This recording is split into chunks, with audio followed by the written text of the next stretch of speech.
Hi hello and welcome to VAJ home packers. இன்னைக்கு வீடியோவில் நான் என்னோட பொண்ணுக்கு பர்த்டேக்காக செய்த புல்மியப் டால் கேக் எப்படி செய்யலாங்கிறத பார்க்கலாம்.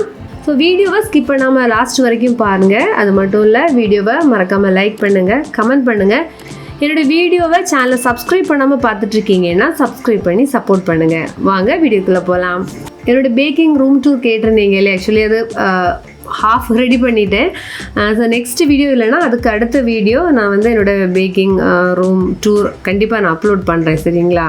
என்னோட மகளோட பர்த்டே பார்த்தீங்கன்னா October 30th, அதாவது 2022. நான் அப்போவே செய்த கேக்கு ஒன்றுனா புதுசாக கேக் செய்யும்போது அதே மாதிரி ரிக்வெஸ்டட் வீடியோஸ் வந்துகிட்டே இருக்கும். ஸோ அந்த மாதிரி மாறி வீடியோஸ் அப்லோட் பண்ணுறதுல இது பெண்டிங்கில் ஆயிடுச்சு.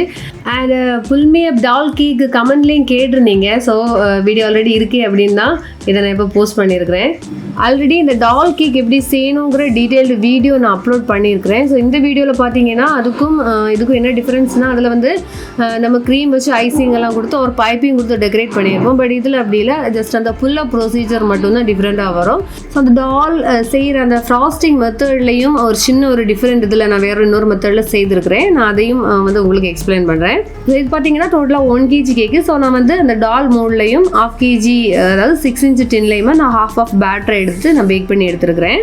இது பார்த்தீங்கன்னா பைனாப்பிள் கேக்கு. நான் ஆல்ரெடி இதுக்கு முன்னாடியும் வேறு வீடியோஸில் சொல்லியிருக்கேன், எங்கள் வீட்டில் என்ன ஃபங்க்ஷன் வந்தாலும் கேக் செய்கிறதா இருந்துச்சுன்னா பைனாப்பிள் கேக் தான் செய்வோம். ஏன்னா எல்லாருக்குமே வந்து பைனாப்பிள் கேக் தான் ரொம்ப பிடிக்கும். ஸோ அந்த கேக்கில் வந்து அந்த கலர் சேஞ்சாக இருக்குது பார்த்தீங்களா, அந்த போர்ஷன்ஸை நான் ரிமூவ் பண்ணி எடுத்துருக்கிறேன். அப்புறமா அந்த பார்பி டால் அந்த மோல்டில் இருந்த அந்த கேக் பார்த்தீங்கன்னா நான் வந்து 5 பீசஸாக வந்து ஸ்லைஸ் பண்ணி எடுத்துருக்கிறேன். அப்புறமா 6 inch டின்ல இருந்த கேக்கை வந்து 3 பீசஸாக ஸ்லைஸ் பண்ணியிருக்கேன். இந்த பார்பி டின்ல செய்த கேக்கோட சைஸும் 6 inch டின்ல செய்த அந்த கேக்கோட சைஸும் வந்து ஸ்பாஞ்சோட சைஸும் வந்து டிஃப்ரெண்ட்டாக இருக்குது. ஸோ நான் இது என்ன பண்ணேன்னா, அந்த 6 inch டின்ல வந்து 3 லேயர்ஸை ஸ்லைஸ் போடணும் இல்லையா. ஸோ அந்த 3 லேயர்ஸில் உள்ள அந்த கேக்கு ஸ்பாஞ்சை என்ன பண்ணியிருக்கேன்னா 1 by 1 ஆர்டராக அந்த ஸ்லாண்டிங் ஹைட்டுக்கு வர்றது மாதிரியாக நான் வந்து கட் பண்ணி எடுத்துருக்கிறேன். ஸோ இதில் உள்ள எல்லா பீசஸும் வந்து ஒரே அந்த ஸ்லாண்டிங் ஆர்டரில் இருக்கிறது மாதிரியாக நான் ஃபர்ஸ்டே கட் பண்ணி எடுத்துட்டேன். இனிமேல் இதுக்கப்புறமா தான் நான் வந்து ஃப்ராஸ்டிங் செய்ய போகிறேன். ஸோ கேக்கில் எல்லாம் க்ரீம் அப்ளை பண்ணி ஃபில்லிங்ஸ் எல்லாம் கொடுத்துருக்கேன் எல்லா லேயர்ஸ்லேயுமே. இது வந்து 9 inch உள்ள சர்க்கிள் போர்டு எடுத்துருக்கிறேன் இந்த கேக்கு நம்ம அரேஞ்ச் பண்ணுறதுக்கு. ஸோ ஒவ்வொரு லேயராக வந்து அதோட சைஸை பொறுத்து கரெக்டான ஆர்டரில் வந்து நான் ஸ்டாக் பண்ணி எடுத்துருக்கிறேன்.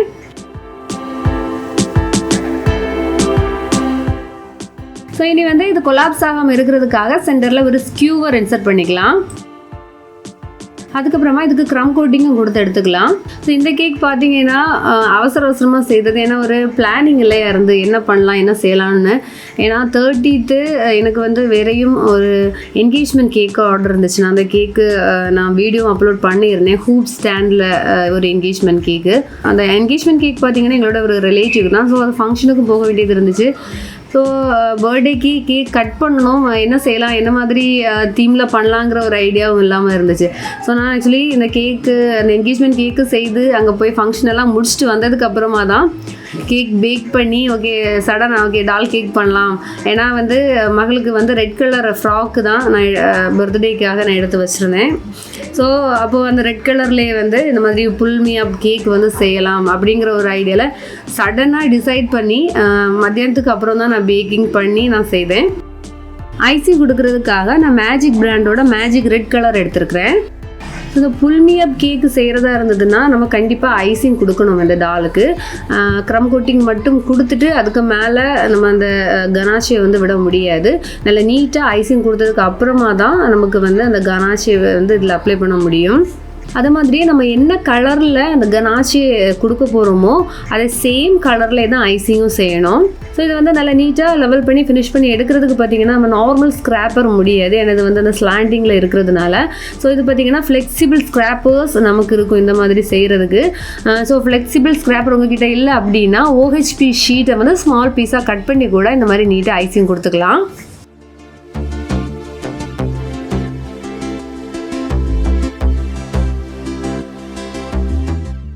ஸோ இனி பார்த்தீங்கன்னா அந்த டாலுக்கு நான் ஃபாண்டனில் தான் ட்ரெஸ்ஸு செய்ய போகிறேன். ஸோ இதுக்கு முன்னாடி நான் செய்த அந்த டால் கேக்கில் க்ரீமில் தான் ட்ரெஸ்ஸு செய்திருந்தேன். ஸோ இது வந்து 2 டாலும் உங்களுக்கு 2 மெத்தடில் நான் செய்து காமிச்சிருக்கிறேன்.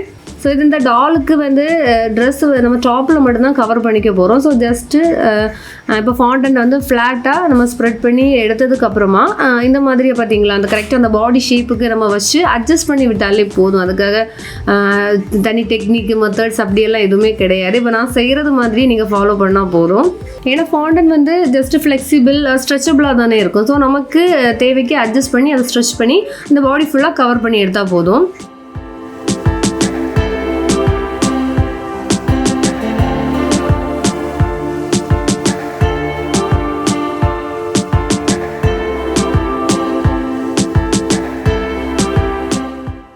ஸோ இந்த ஃபாண்டன்ட் வச்சு ட்ரெஸ்ஸு செய்ததுக்கப்புறமா அதுக்கு பார்டர்லையா இந்த golden colour sugar balls just அது டிசைனுக்காக நான் வச்சு எடுத்துருக்கிறேன். ஸோ டால் ரெடி ஆகியாச்சு. இது நம்ம கனாஷை ரெடி பண்ணிக்கலாம். ஸோ இதுக்கு பார்த்தீங்கன்னா நான் ஒயிட் காம்பவுண்ட் 150 கிராமும் தென் விப்பிங் க்ரீம் வந்து 100 கிராம்ஸும் நான் எடுத்துருக்கிறேன். ஸோ இப்போ நார்மலாக நம்ம ஒயிட் காம்பவுண்ட் கனாச்சி ரெடி பண்ணுற அந்த கன்சிஸ்டன்சியை விடவும் இது கொஞ்சம் லூஸாக இருக்கணும். அப்போ தான் நமக்கு அந்த டாப்லேருந்து கீழே எண்டு வரைக்கும் நமக்கு ட்ரிப் ஆகி கீழே வரும்.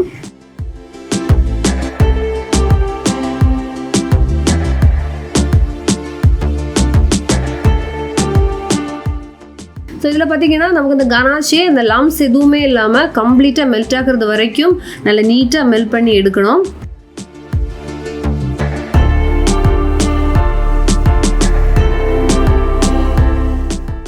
ஸோ இதில் பார்த்தீங்கன்னா மேஜிக் பிராண்டோட மேஜிக் ரெட் கலர் நான் சேர்த்துருக்கிறேன். இதில் ஒரு 2 ட்ராப்ஸ் சேர்த்தாலே போதும், நல்ல டார்க் ரெட் கலராக கிடைக்கும். சரி பார்த்தீங்கன்னா அந்த புல்லப் செய்கிறதுக்குள்ளே அந்த ஷீட் நம்ம ரெடி பண்ணிக்கலாம். ஸோ அது ரெடிமேடாகவும் நமக்கு வாங்க கிடைக்கும். பட் நம்ம அப்படி வாங்குறது கொஞ்சம் எக்ஸ்பென்சிவாக இருக்கும். அதோட அந்த ஒரு OHP ஷீட் ஒன்று வாங்கினா போதும். அது வந்து 5 rupees தான் ஆகும் மேக்ஸிமம். ஸோ அதோட 2 எண்டையும் வந்து சேர்த்து வச்சு அதில் செல்லோ டேப் போட்டால் போதும்.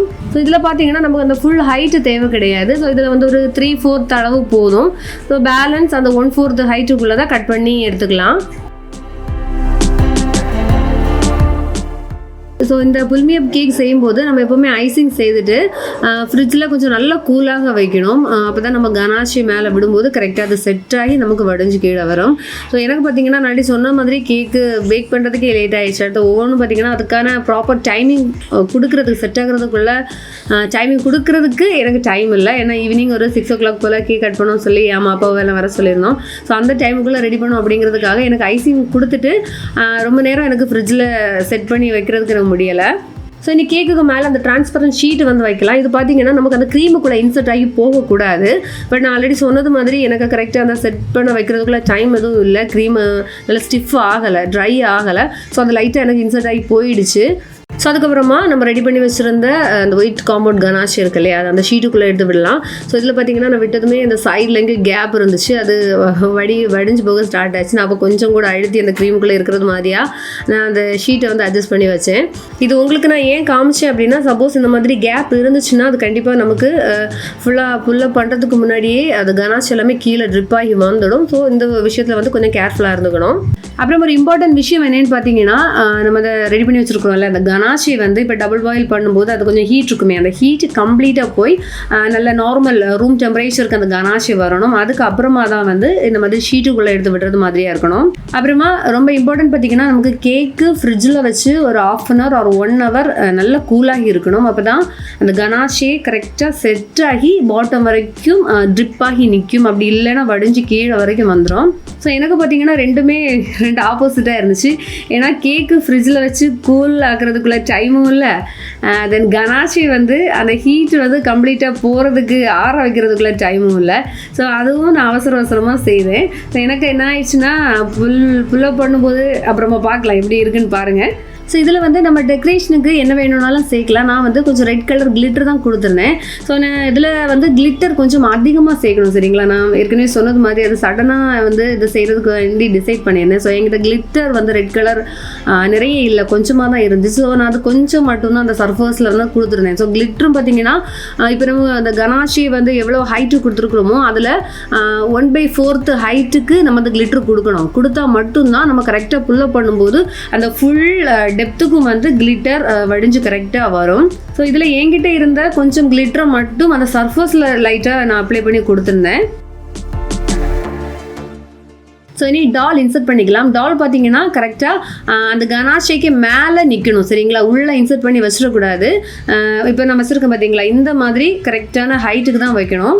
அழகாக கீழே வரைக்கும் வடிஞ்சு வந்துருச்சு. பட் என்ன ஆயிடுச்சு, அந்த நான் சொன்ன அந்த ஒரு 2 ப்ராப்ளம், கரெக்டாக செட் ஆகுறதுக்கும் கூல் ஆகுறதுக்கும் வைக்க முடியலை. ஸோ அது ஓவராக ட்ரிப் ஆகி கீழே வடிஞ்சிக்கிட்டே இருந்துச்சு. ஸோ நான் அது வந்து க்ளீன் பண்ணி எடுத்தேன்.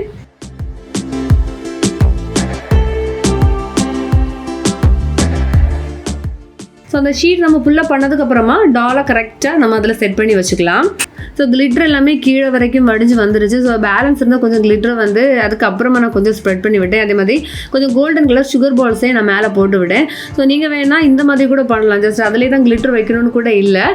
நம்ம ஃபுல்லாகவே அந்த அந்த புல்லப் பண்ணி அந்த கனாஷி கீழே வந்ததுக்கு அப்புறமா வேணால் கூட அந்த ஏர் ப்ரஷ் இருக்கு இல்லையா, ஏர் ப்ரஷ் யூஸ் பண்ணி கூட அந்த கிளிட்டரிங் வந்து அப்ளை பண்ணிக்கலாம். இல்லை அதுக்கு வேறு டெக்கரேஷன், இப்போ சுகர் பால்ஸ் எல்லாம் டெக்கரேஷனாக அதுக்கப்புறமா கூட செய்துக்கலாம். பார்க்குறதுக்கு அதுவும் நல்லாயிருக்கும். பொதுவாக இந்த புல்லப் கேக்கெல்லாம் பார்த்தீங்கன்னா இப்போ கஸ்டமருக்கு கொடுக்குறீங்கன்னா நம்ம வந்து அந்த ஷீட்டை புல்லப் பண்ணக்கூடாது. அதில் கனாஷியம் வச்சு டால் வச்சு தென் அது கிளிட்டர் சம்திங் ஏதாவது அதிலே வச்சு தான் நம்ம வந்து கஸ்டமருக்கு கொடுக்குறது மாதிரியாக இருக்கும். இப்போ நீங்கள் பர்சனல் யூஸுக்கு செய்கிறதா இருந்ததுன்னா நம்ம வந்து அந்த புல்லப் பண்ணதுக்கு அப்புறமா அந்த டாலை டெக்கரேட் பண்ணிக்கலாம். ஸோ இந்த புல்லப் கேக்கோட மெயின் கான்செப்ட் என்னென்னா, இப்போ யாருக்கு பர்த்டேயோ அவங்க அந்த புல்லப் பண்ணுறது மாதிரியாக தான் இருக்கும். அதுதான் இதோட கான்செப்ட். ஸோ நான் கூட என் டாட்டரை வச்சு தான் அதை புல்லப் பண்ணும் அப்படிங்கிற மாதிரி தான் பிளான் பண்ணியிருந்தேன். பட் எனக்கு தெரியும் கண்டிப்பாக அது புல்லப் பண்ணும்போது கீழே வரைக்கும் வடிஞ்சு வந்துடும் அப்படின்னு. ஏன்னா கரெக்டாக அந்த கேக் செட் பண்ணுற டைமிங் எதுவுமே நான் ப்ராப்பராக ஃபாலோ பண்ணலை. நான் அதனால தான் நானே புல்லப் பண்ணிவிட்டு அந்த டாலை வந்து நான் டெக்கரேட் பண்ணேன்.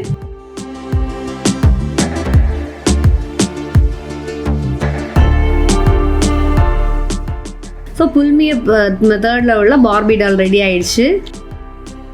ஸோ மகளோட பர்த்டேக்கு பார்த்தீங்கன்னா நான் சிம்பிளாக பேக் ட்ராப் எதுவும் டெக்கரேட் பண்ணலை.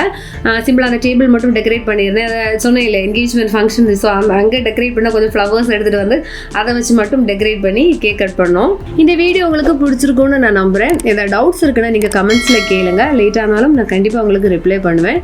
வேறொரு வீடியோவில் மீண்டும் சந்திக்கலாம். பை.